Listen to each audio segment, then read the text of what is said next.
You deleted the app and the data didn't go with it. Ever wonder who actually owns your data once you hand it over? Today I'll explain how data collection works like you're 5 years old. By the end of this video, you'll understand exactly how this works, who has your information, and what, if anything, you can actually do about it. This isn't paranoia. This is just how the system was built. Let's start with a scenario that probably sounds familiar. You download an app, maybe a fitness tracker, a food delivery app, or one of those free games that somehow needs access to your contacts. You use it for a few weeks, and it seems completely fine. So you keep going. Then you get bored, or creeped out, or your phone needs storage space, and you delete it. You hold down the icon, tap delete, watch it disappear, and move on with your life thinking it's a clean slate and a fresh start. Except it isn't. And here's the thing about how apps actually work. The moment you download an app and start using it, it begins collecting data about you. Where you are, when you open it, what you tap on, and how long you stay. What your battery level is, sometimes what your face looks like, sometimes who you're near. All of that information isn't stored on your phone. It's sent back to the company's servers constantly. It happens in the background, while you're not even thinking about it.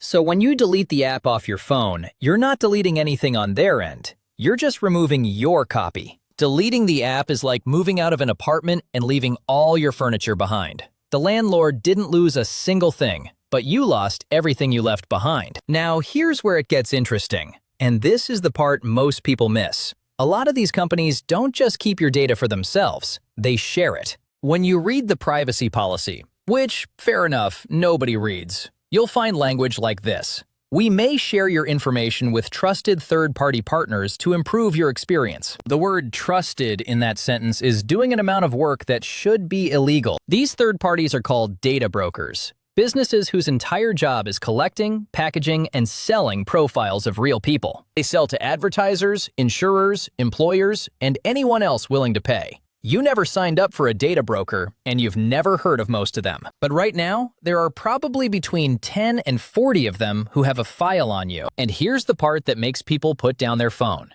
Those data broker files don't get deleted when you delete the app.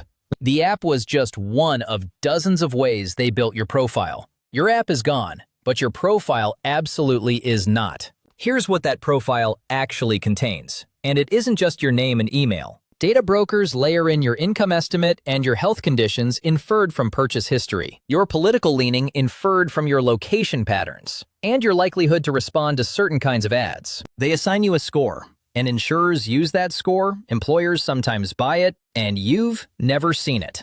You can't dispute it, and it was built from an app you deleted 6 months ago because you got bored of counting your steps.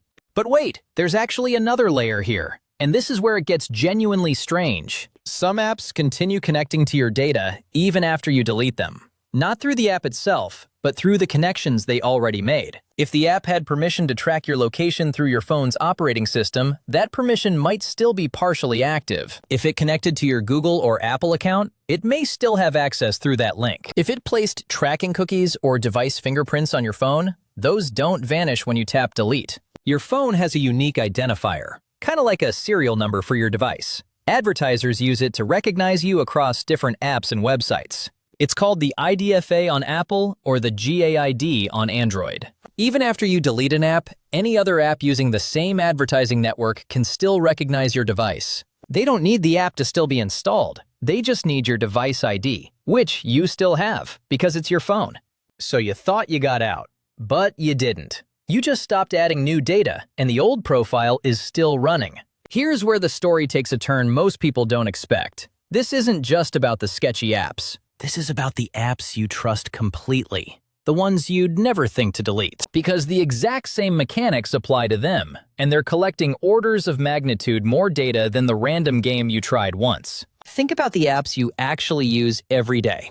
Your Maps app knows every place you've been for years. Your email app has read everything you've sent and received. Your social media apps know who you talk to, what you look at, and how long you stare at a post before scrolling. They even know when you wake up in the morning based on the first time you check your phone. That data is almost certainly being shared and packaged. It's sold to people you've never met, through privacy policies you clicked through in under 2 seconds. The privacy policy says we take your privacy seriously. We even have a whole web page dedicated to it. And here's the part nobody mentions in the privacy conversation. These trusted apps aren't just passively logging data, they're making predictions. Your Maps app doesn't just know where you went, it predicts where you'll go next. Your email app doesn't just store your messages, it scans them to infer your interests, your relationships, and your financial situation.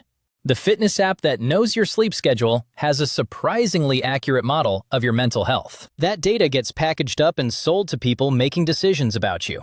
People you'll never know about, for decisions you'll never see. Now, here's what you can actually do with this information. Because there's a difference between being informed and being helpless. First, before you delete an app, revoke its permissions inside your phone settings. Location, contacts, microphone, camera, pull all of it. This limits what the app can continue accessing through other channels after it's gone. Second, most data brokers are required by law in certain states to honor data deletion requests. It's tedious and annoying, and there are services that automate this for you, though some of them are, delightfully, also collecting your data. Third, on both iPhone and Android, you can reset your advertising identifier, that device fingerprint we talked about. It doesn't erase your history, but it breaks the chain going forward. New identifier, new trail. Think of it as changing your name without moving cities. Not a perfect solution, but still genuinely useful. Fourth, audit the apps you kept, the ones you'd never delete, and go into settings right now to look at what permissions your Maps app has. Most permissions were granted during a setup screen you blew through in 10 seconds, and you can revoke them at any time. The app will still work, it just won't know as much. Here's where we come back to where we started. You deleted the app. You did the right thing. You saw something that felt off and you removed it. But the industry that built that app built it specifically so that deleting it would feel like enough. So that you'd feel like you handled it and move on. The friction of actually removing your data from their servers, that's not accidental. That's designed. The app is a door. You close the door. But everything you brought into the room is still in the room. Here's what I want you to sit with.